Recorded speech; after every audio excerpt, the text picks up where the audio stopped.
Sherlock Holmes. Let's start with the archetype. Sherlock Holmes isn't just smart, he's a high-functioning sociopath who views the world as a database of painfully obvious clues that everyone else is too stupid to see. His genius is pure, unfiltered deduction. He doesn't just see a scuff on a shoe, he sees your entire life story, your job, your marital problems, and what you had for breakfast 3 days ago. His mind palace isn't just a memory trick, it's a fully interactive custom-built operating system for reality itself. But this CPU runs on a dangerous fuel, stimulation. When the world is too slow, too boring, Sherlock's genius turns inward, becoming a self-destructive engine fueled by narcissism and a cocktail of bad habits. He doesn't solve crimes to be a hero, he does it so he won't die of boredom. His intelligence isolates him, placing him on a lonely pedestal from where he looks down on the rest of humanity. He's a scalpel in a world that needs a hug, a brilliant broken man who can solve any puzzle except himself. Ultimate is a chemical defect found in the losing side. Frailty of genius, John, and subordinates. Get out, I need to go to my mind palace. Walter White. Walter White represents a different, more terrifying kind of genius, practical, adaptive, and utterly corrupted by ego. He begins as a brilliant chemist, a man with a Nobel Prize-winning mind who's been beaten down by life into a state of quiet desperation. But when he gets his diagnosis, that genius doesn't just wake up, it becomes a monster. Walt's intelligence is in scientific problem-solving under impossible pressure. Trapped in the desert, he'll build a battery from spare parts. Need to erase a hard drive? A giant magnet will do the trick. Need to kill a rival? He'll craft ricin from a bean. He is a master of improvisation, turning basic chemistry into an instrument of power, wealth, and death. The tragedy of Walter White is that his genius was never the problem. The problem was his pride. He wasn't just building a meth empire to provide for his family. He was doing it to prove, finally, that he was the smartest man in the room. His genius, once a source of potential, became a weapon he used to destroy everyone around him and ultimately himself. He was, in his own words, in the empire business. I am not in danger, Skylar. I am the danger. A guy opens his door and gets shot, and you think that of me? No. I am the one who knocks. Light Yagami, Death Note. If Walter White's genius was corrupted by ego, Light Yagami's genius is ego. Light is a perfect student with a perfect life, who is dying of boredom until a notebook that kills people falls from the sky. The Death Note doesn't make him smart, it just gives his pre-existing God complex a practical application. Light's intelligence is pure, cold Machiavellian strategy. He doesn't just kill criminals, he weaves an intricate global web of misdirection, false leads, and calculated sacrifices. He thinks 5 steps ahead of a world-class detective, manipulates supernatural beings, and orchestrates events with the precision of a chess grandmaster playing against children. He's a master of psychological warfare, exploiting love, loyalty, and trust as weaknesses. The terrifying part isn't that he has the power to kill, it's how effortlessly he justifies it, building a moral framework where he is the only arbiter of justice. His intelligence is so powerful that it convinces him he has the right to become God, a delusion that leads him into a beautiful, self-inflicted spiral of destruction. It's only a matter of time before I get rid of the police. What do you think of that, Elle? This is my perfect victory! That's right! I win! The Professor, Money Heist. While Light Yagami plans on a global philosophical scale, the Professor's genius is about a single, perfect execution. He is the ultimate mastermind, a man who dedicates his life to crafting heists that are less like robberies and more like intricate works of art. His intelligence is in meticulous, obsessive planning. He doesn't just have a plan A, he has a plan B through Z, each designed to counter a specific failure point. He anticipates every move the police will make, not just tactically, but psychologically. He knows when they'll be confident, when they'll be desperate, and how to use their own protocols against them. But his true genius lies in managing chaos. When his perfect plan inevitably goes off the rails because of human emotion, love, fear, ego, he remains the calm eye of the storm. He can improvise, adapt, and recalculate in real time, all while guiding his team through a headset. He's not a fighter, he's not a killer, he's a conductor, and the heist is his symphony. Ese io muoio da partigiano. Oh bella ciao, bella ciao, bella ciao, ciao, ciao.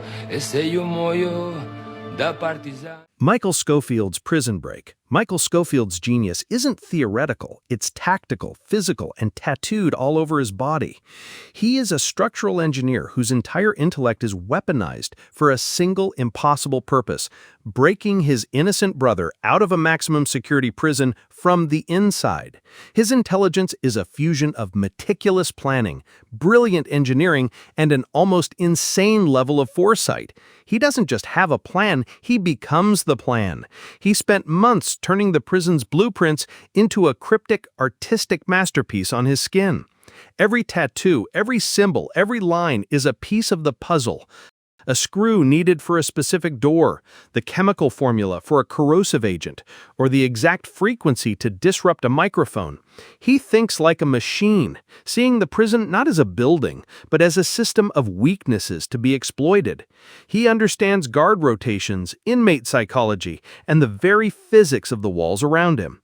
But his genius has a critical flaw: his heart.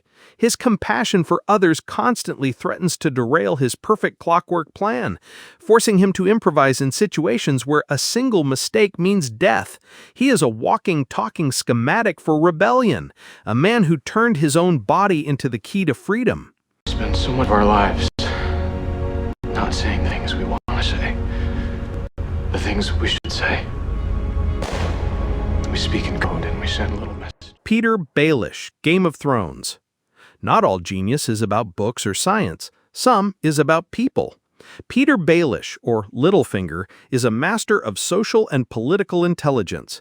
He is a man who came from nothing and methodically climbed his way to the highest echelons of power, not with a sword, but with a whisper. His genius is in understanding the human heart's most basic, exploitable desires: love, greed, ambition, and fear. He knows that information is the true currency of the realm. He doesn't play the Game of Thrones, he builds the board and sets the pieces, often making his opponents think they're making their moves. His famous mantra, "Chaos is a ladder," is his entire philosophy. He deliberately creates instability, conflict, and war, because while the great houses are busy fighting each other, he's quietly climbing up the rungs, collecting titles, lands, and power. He is a human virus, infecting the political body with paranoia and distrust, all to serve his own patient ambition. Chaos. A gaping pit waiting to swallow us all. Chaos isn't a pit. Chaos is a ladder. Lelouch Vi Britannia, Code Geass. Lelouch combines the strategic mind of light Yagami with the leadership of a revolutionary general. He's a brilliant but disenfranchised prince who is given a supernatural power called Geass, the ability to command anyone to do anything, once. But like the Death Note, the Geass is just a tool. Lelouch's real weapon is his mind. His intelligence is in grand-scale military and political strategy. He can command a handful of outdated mechs and defeat a technologically superior army through pure tactics. He's a master of the gambit, often sacrificing pieces and even appearing to lose, all as part of a larger, brilliant plan. He understands the power of symbolism, creating the masked persona of Zero to become a beacon of hope for the oppressed. But his genius is also his tragedy. To achieve his goal of a peaceful world, he becomes a monster, a manipulator who uses and discards people like chess pieces, bearing the weight of every sin and every sacrifice alone. He plays both the hero and the villain in his own epic, a testament to a mind willing to destroy the world to save it. Lelouch Vi Britannia commands you to kill yourself right here. Right now! Rick Sanchez, Rick and Morty. Finally, we have the God-level genius. Rick Sanchez isn't just the smartest man on Earth, he's the smartest being in the infinite multiverse. His intelligence isn't just scientific, it's existential. He can build a portal gun out of garbage, create artificial life, and topple galactic governments before breakfast. To him, the laws of physics are more like friendly suggestions. His mind operates on a plane so far beyond human comprehension that morality, ethics, and emotional attachment become meaningless cosmic jokes. But his omniscience is his prison. When you know that nothing matters because there are infinite versions of everything, it leads to a profound, soul-crushing nihilism. His intelligence has shown him the ultimate, uncaring truth of the universe, and it broke him. He drowns that knowledge in alcohol and meaningless adventures, dragging his grandson along for the ride. Rick Sanchez is what happens when a finite mind comprehends the infinite. He is a god who wishes he weren't, a man whose genius is so vast it has left him completely and utterly alone. I don't give a fuck! Just shake that ass, bitch, and let me see what you got. Just shake that ass, bitch, and let me see what... Whose genius do you find most terrifying? Who did I miss? Let me know in the comments below. And as always, thanks for watching.